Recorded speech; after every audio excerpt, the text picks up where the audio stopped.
If you want to find out what happens after Season 1, please go over to our Indiegogo and help us out. Any support you can give would be absolutely fantastic. We've already got one pledge. Let's try and get some more going. I really want to bring Season 2 to life, and you can help that happen. The Indiegogo link will be in the description and the pinned comment. And now, onto the video. They say that when your head gets chopped off, you can still see and hear for a few seconds. So, I'll have to go with beheading, said Spider Lee to Lulu Guru. Spider Lee was drinking shots of patron Anjou tequila with Lulu, his business partner at the Bardo Lounge, just off Market Street in San Francisco. Lulu looked into her empty glass and thought for some time, took a drag off her Marlboro Light, and winked at the woman tending bar.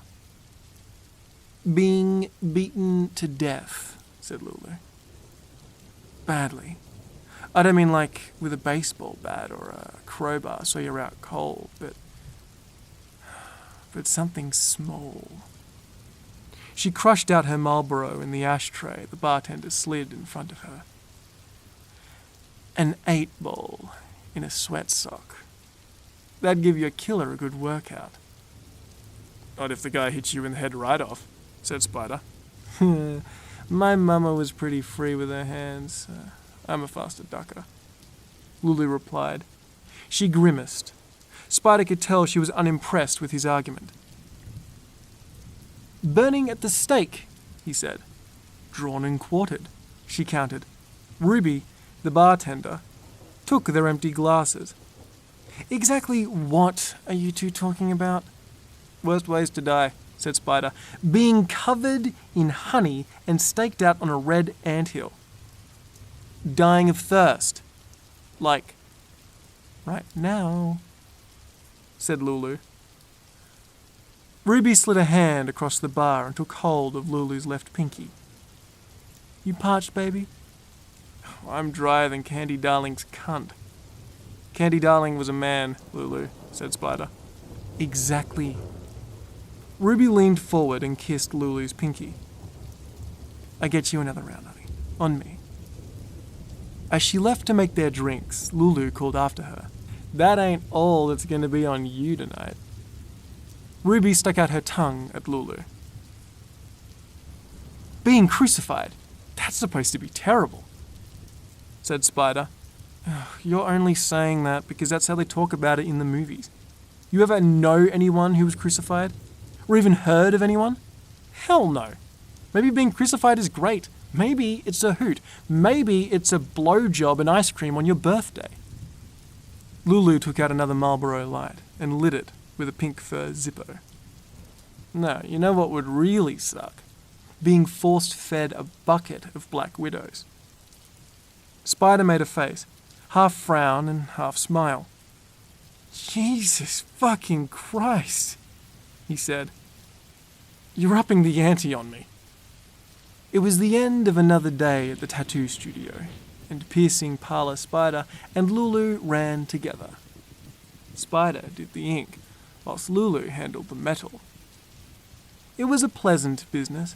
It let them both pretend to be artists whilst making money and getting a lot of tail on the side. Ruby, for instance, had been one of Lulu's earliest and most regular customers. She's got about 5 pounds of me on her all the time, Lulu liked to tell her friends. Ruby brought back their drinks and set them down on the bar. What time are you getting off tonight? Asked Lulu. Early, said Ruby. About an hour. Sweet. Being eaten alive, like Night of the Living Dead style, said Spider. Lulu turned to him. You mind? We're having a moment here. Wait. Better than that, Spider went on. Being starved to death, but given topical anesthetic and surgical equipment, so the only way you could stay alive would be to amputate your own limbs and eat them. You two ought to get married and move into the Bates Motel.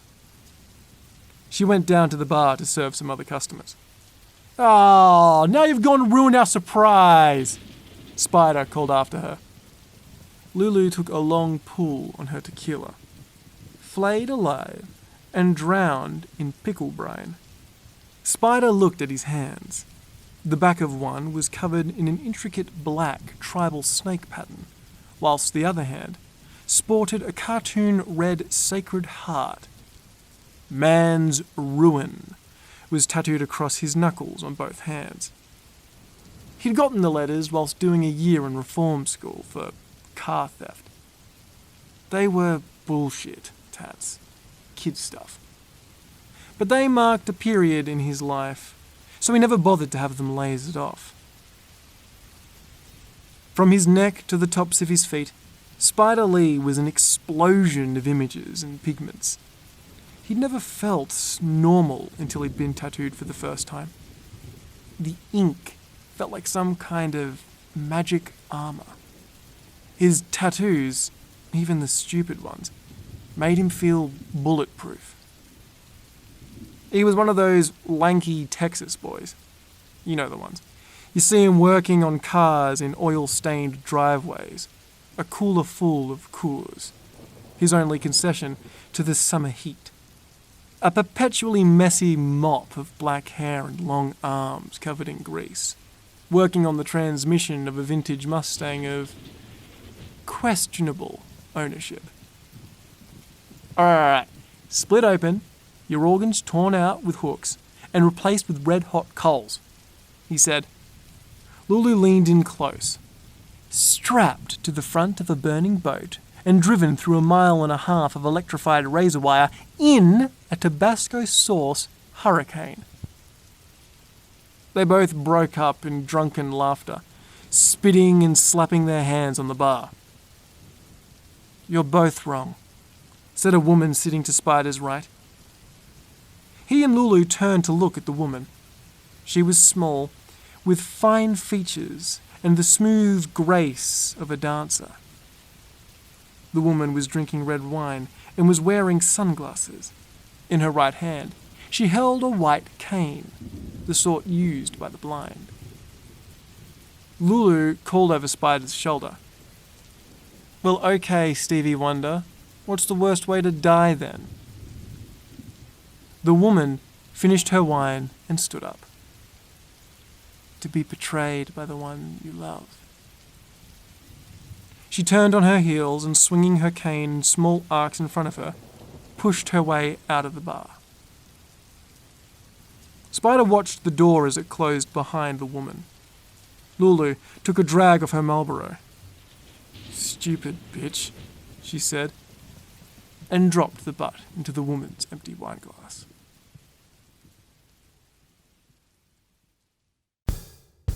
G'day guys, I hope you enjoyed that story and thank you so much for giving it a listen.